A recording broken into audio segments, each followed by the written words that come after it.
Here's a few sample test questions from my real estate licensing exam prep video on land use controls.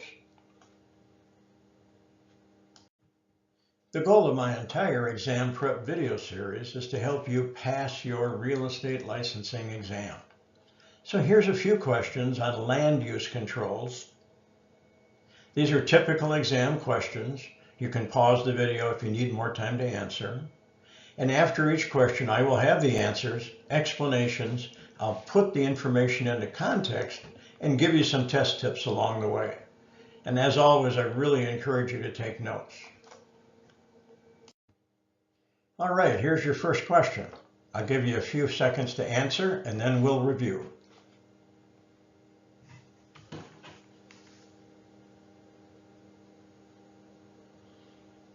Okay, let's move on. Answer to the first question is police power. It's good to know the components of each government right, okay? Police power includes other components like building permits, building codes, things like that. It's a great way to study these topics. Eminent domain, a couple of quick notes about eminent domain. Remember, it's the government's right to take private land for public use. I want you to remember one thing for the test. You might want to make a note of this. Eminent domain is the right.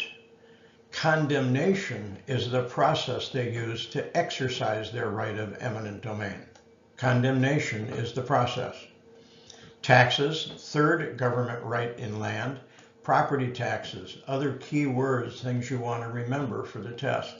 Property taxes, special assessments. Escheat is the government's reversionary right to take ownership of land that has been abandoned. Or, other key words for escheat, if the owner of the property dies intestate, without a will, or the government cannot find any heirs to the property. U.S. law states all property must be owned. So if no one is there to own the property, the government exercises its reversionary right to take possession back. Not because they necessarily want the property, but they want to at least get it back into the marketplace. Here's another question about property taxes. I'll let you review this. A few seconds, we'll review the answers.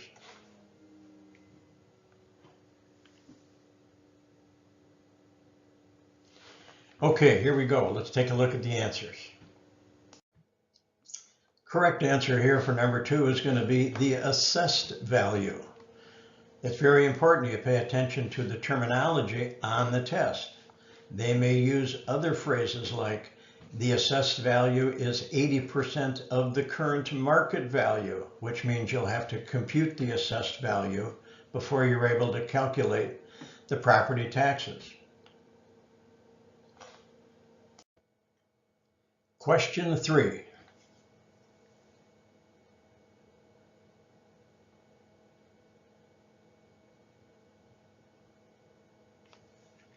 Okay, let's take a look at the answer. The answer here, of course, is local level. Property taxes are established at a local level of government. This is an important question because throughout your course materials, it will tell you that there are only 3 levels of government at which any laws are passed, and that's the top 3 here: federal, state, or local. So my point is, any time in your material that it calls out which level of government something happens, like property taxes, they're established at the local level. Some laws are established at the state level. Some laws are established at a federal level. Anytime it calls it out in your material, be sure to make note of it because it could show up in a test question just like this. Question 4.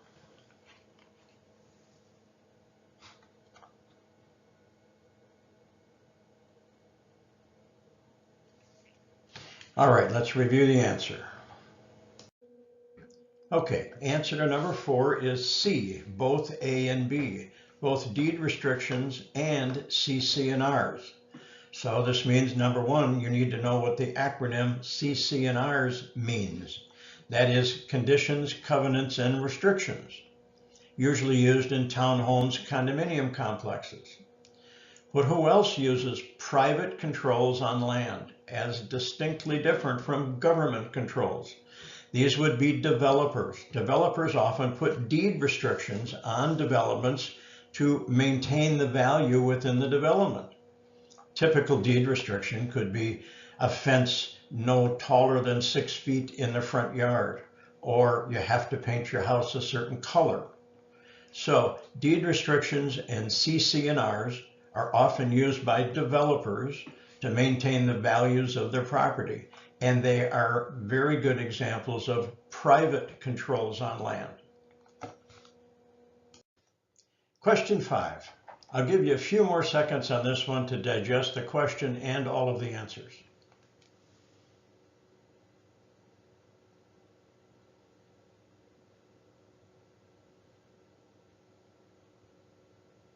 Okay, let's go and review the correct answer here. All right, question 5 is a good example of combining a couple of concepts in the question and then understanding the vocabulary used for each one of the answers. So these are all distinctly different terms. Let's review them. Start with the answer to the question. A special use permit typically on your exam will show up as an example of a daycare in a residential neighborhood or possibly a church in a residential neighborhood. That would require the owner to apply for a special use permit. But let's review the other answers. A variance. A variance is used when you want to intrude on a setback line on your residential lot.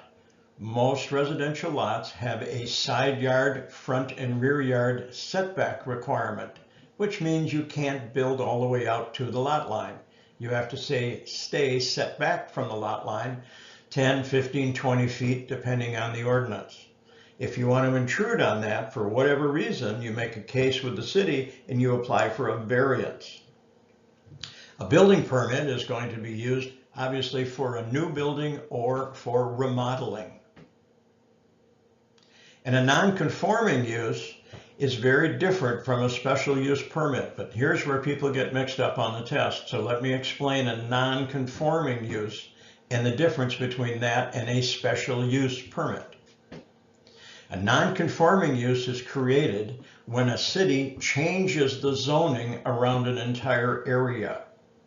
So let's say I've got a 50-acre farm on the edge of town, but the city comes in and changes for many, many square miles all of the zoning around my farm from agricultural to residential.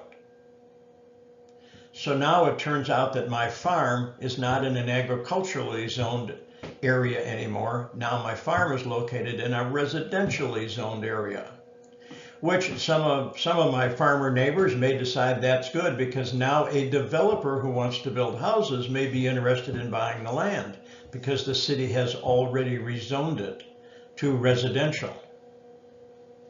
But does that mean I have to stop my farming operation? No, the city changed the zoning around me.